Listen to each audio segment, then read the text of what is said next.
Bismillahirrahmanirrahim. Assalamualaikum warahmatullahi wabarakatuh. Di sini saya akan menyampaikan materi tentang kualifikasi bunyi bahasa.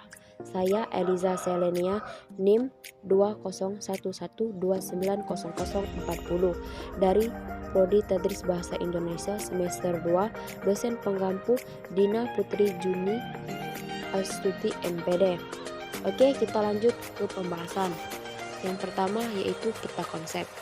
Peta konsep kualifikasi bunyi bahasa terdiri dari bunyi vokal, bunyi semivokal, dan bunyi konsonan. 2. Bunyi oral dan bunyi nasal. 3. Bunyi panjang dan bunyi pendek. 4. Bunyi tunggal dan bunyi rangkap. 5. Bunyi egregatif dan bunyi integratif. 6. Bunyi geminar dan bunyi organ. Baiklah, kita memasuki yang pertama, bunyi vokal, bunyi semivokal, dan bunyi konsonan. Bunyi vokal adalah bahasa yang harus udaranya mengalami rintangan dan kualitasnya ditentukan oleh 3 faktor: tinggi rendahnya posisi lidah, bagi lidah yang dinaikkan bentuk bibir pada pembentukan vokal. Contohnya, perasaan tatap muka, dalam kurung, tatap tutup kurung, buka kurung, muka tutup kurung. Bila vokal U dilafalkan pendek, maka akan bermakna bertamu. 2. Seni vokal adalah vokal yang bentuk suku kata di alfabet dengan vokal penuh. Contohnya, J sesuai dengan I, W untuk U titik, Y untuk Y, dan U untuk U. 3. Konsonan ada sama dengan bunyi vokal. Bedanya kualitas ditentukan oleh keadaan pita suara, menyentuhnya, dan pendekan berbagai alat ucap. Contohnya, rakyat dan bapak. Adapun bunyi oral dan bunyi nasal. Bunyi oral adalah bunyi yang dihasilkan dengan cara udara keluar melalui rongga mulut dengan menutup telik dinding lidah faring. Contohnya, D, B, D. Bunyi nasal adalah bunyi yang dihasilkan dengan cara udara melalui rongga hidung dengan menutup rongga mulut dan membuat telik lebar-lebar. Contohnya, M titik N. Baiklah, yang ketiga, bunyi panjang dan bunyi pendek. Bunyi panjang adalah bunyi yang dihasilkan dengan vokal yang akan dimana sangatlah panjang. Contohnya, bunyi musik trompet. Bunyi pendek adalah bunyi di mana akan dihasilkan dengan sebuah vokal yang pendek. Contohnya, bunyi petir dan batu dan bersin. Adapun yang keempat yaitu bunyi tunggal dan bunyi rangkap.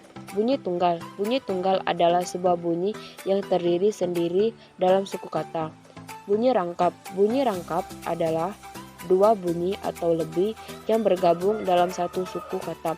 Contohnya, A dan I pada kata lantai dan cerai. Oke, yang kelima, bunyi ekstratif dan bunyi ingrasif. Bunyi ingrasif adalah bentuk dengan cara mengeluarkan arus udara dari paru-paru. Contoh, P, T, K, S. Bunyi ingrasif adalah bentuk dengan cara mengeluarkan arus udara ke paru-paru. Contohnya, B, D, G. Baiklah, yang keenam, bunyi geminar dan bunyi hormogan. Bunyi geminat adalah yaitu rentetan artikulasi yang sama sehingga menimbulkan ucapan panjang dalam bunyi tersebut. Contoh, Allah dan Assalamualaikum. Bunyi organ. Bunyi organ adalah bunyi bahasa yang berbentuk oleh alat dan daerah artikulasi yang sama. Contoh, konsonan alfabet T, D, dan konsonan bilfabel P, B, M, konsonan alfal J, J, N. Baiklah, kita memasuki yaitu kesimpulan. Bunyi-bunyi yang dihasilkan oleh alat ucap manusia dapat berubah bunyi vokal, konsonal, semivokal, bunyi oral, bunyi nasal, bunyi bersuara, bunyi tak bersuara, bunyi keras, bunyi lunak, bunyi panjang, bunyi pendek, bunyi tunggal, bunyi rangkap, bunyi nyaring, bunyi tak saring, bunyi agresif, bunyi intensif, bunyi semental, bunyi instrumental, bunyi utama, bunyi serta. Tiap-tiap bunyi memiliki perbedaan tersebut dilihat dari pengertian dan contoh dari masing-masing. Demikianlah yang bisa saya sampaikan. Wassalamualaikum warahmatullahi wabarakatuh.